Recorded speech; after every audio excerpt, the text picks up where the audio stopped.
thing is a name we both know, and it's something that we had seen here the last couple of days. Something that is not that surprising to us, and it's the fact that it sounds like Jir Perez, the three-star defense or the three-star defensive lineman, will now be flipping his commitment from the Gators of Florida to Ohio State.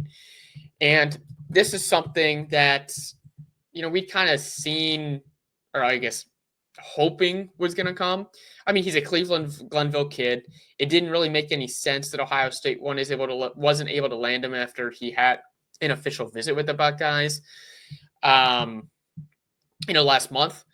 But he visited again this weekend, and it sounds like that visit may have made all of the difference. And it sounds like that the 6'4", 360 pounds, yes, he's a big boy, defensive lineman will be more than likely flipping his commitment. What do you think of Perez, and what do you think his chances are of flipping to Ohio State? And do you think he would bring value to those hog mollies up front?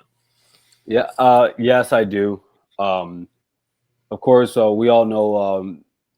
First off, shout out to Patricia, because he's one. If you look on 247, everyone, he is the secondary on that. He is the one that did offer him. But I think he shows value.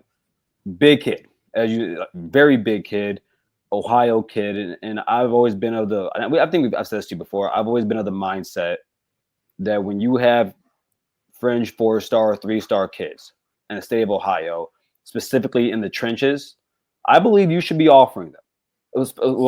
Specific ones. If you believe they show value to the program on and off the field, you should be offering them.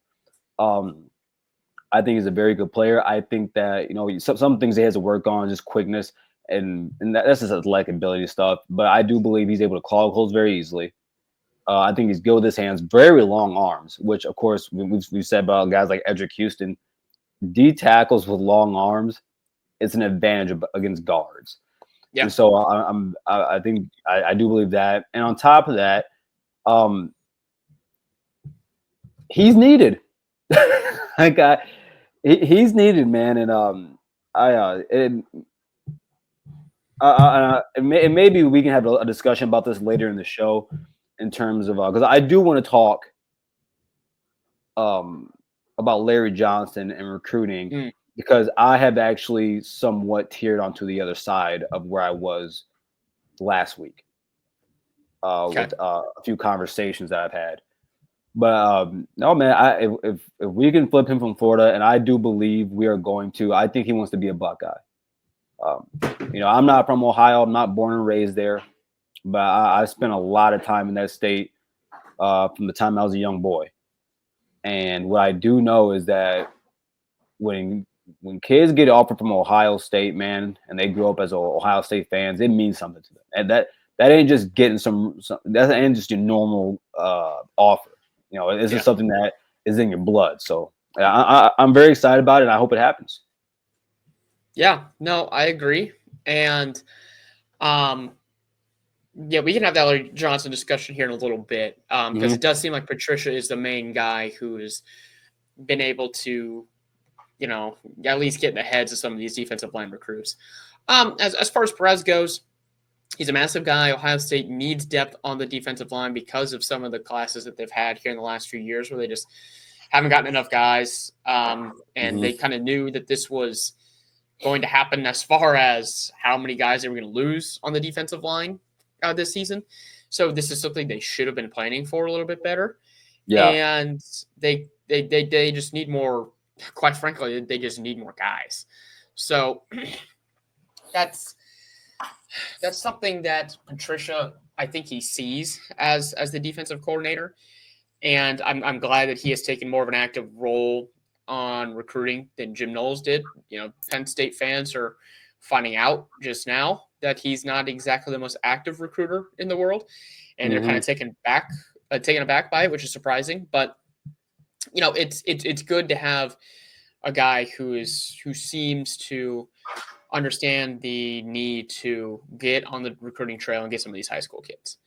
As far as his impact, what he could have if he did join the Buckeyes, I don't expect him to have a huge impact. I think he's more of a depth piece, someone who can, come in and definitely be a part of the rotation.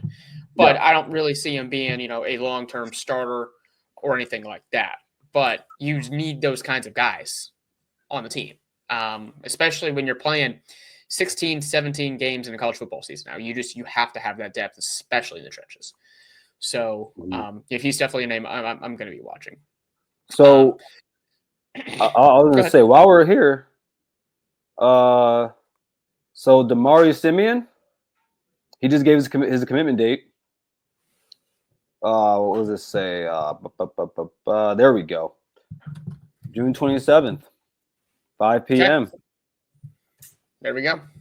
Oh, hey, and shout out to him. I'm also Haitian. Sapase Aboule. And for those who don't know, Simeon, another defensive lineman. He is a 4-star defensive lineman from the state of New Jersey. And he's going to be choosing between Ohio State, Texas, Penn State, and Michigan. Those are the 4 on his list.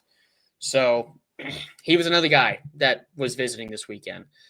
And obviously he must have – the hope is that he made a good enough impression on him because, we've talked about 2 defensive linemen here so far in Perez and Simeon.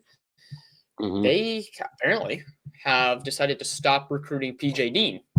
And that's someone who we have both talked about as a combo offensive lineman, defensive lineman guy, and they were trying to figure out what position he was going to play.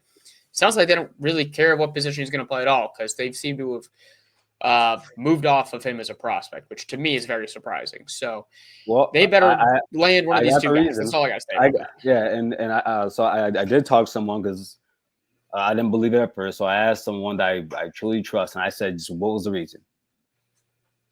He's too small now. He lost a lot of weight. That's what people have said. Is that his body has now started. They said he's around or just under 220. As we've seen, you don't think Marotti can put that weight back on him in a hurry? He's done that with plenty of other guys. But not in the best way either. But so why do you think he did that? Like I'm very curious. Like I don't know why, but what would be your reason for him? Why do you think he lost all that weight?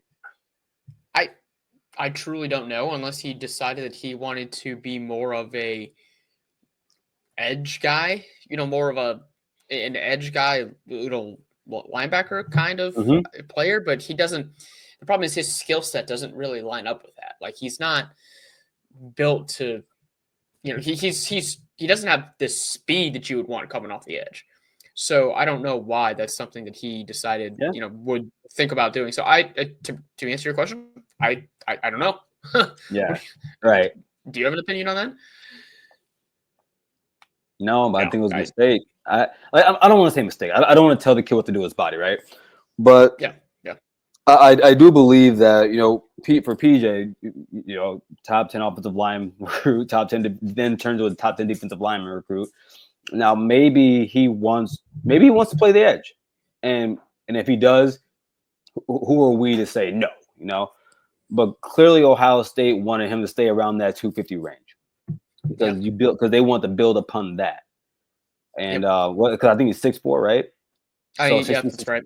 Yeah, so it was surprising. I do believe him to be a good player, but of course, I don't think Ohio State.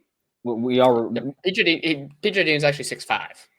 Okay, so he's even bigger. Yeah, I think that for Ohio State, they have the edge rushes they are already looking at right now, and I don't want to say the room has extreme depth, but the room does have depth right now, and I do think that for Matt Patricia, with him with him running a base 3-4 multiple defense, we also understand that you're going to be using outside linebackers as edges also. And so I don't know. I'm only speculating on this, but it was interesting. And when I heard it, I didn't believe it at first. But yeah, that was definitely interesting. But I don't think they're necessarily in a position where they can just start giving up on defensive linemen. They kind of need to fill that room with a big class here, and it doesn't seem like they're going to do that. But Ohio State had some other guys visiting this weekend, and I want to hit a few here for a second. And I kind of want you to go through some of the guys that you had on your list that I didn't. So, Yeah. First off, 4-star corner Jordan Thomas. He was already committed to Ohio State, so he came in for a visit, kind of helped recruit some of the defensive backs. So I thought that was good news. It's always good when you've got guys who are already committed to Ohio State come in for an official visit, just kind of reaffirm that they made the right decision and try to bring some other guys in there as well. But, while we're kind of staying on the defensive line edge kind of front here, Landon Barnes was also in Columbus. And Barnes is a 4-star edge guy from, I believe he's from Duncanville. So he's Duncanville. from Texas. 4-star kid, 6'3.5", 235. So, he's a little bit on the slender side there too, but, he knows he's an edge. He's not trying to be an edge already. He's got this is the last visit he's got listed, like his last official visit. So Ohio State's hoping that they, made a good impression on him. What are your thoughts on Barnes? Well, first off, it'll be nice to get a Duncanville player on our team due to the fact we lost one not too long ago. But,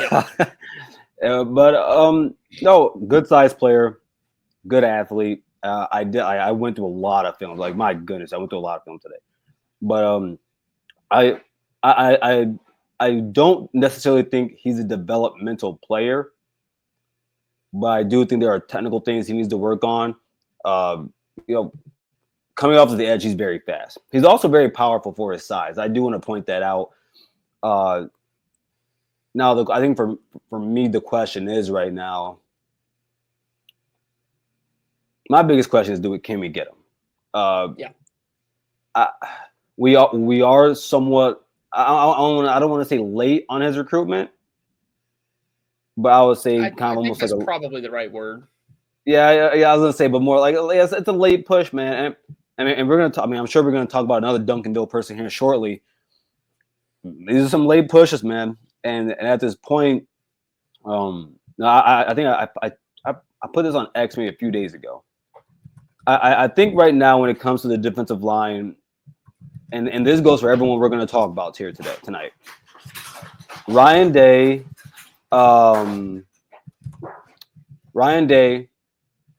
Matt Patricia should be in every single recruitment or involved in every single recruitment with Larry Johnson, I believe.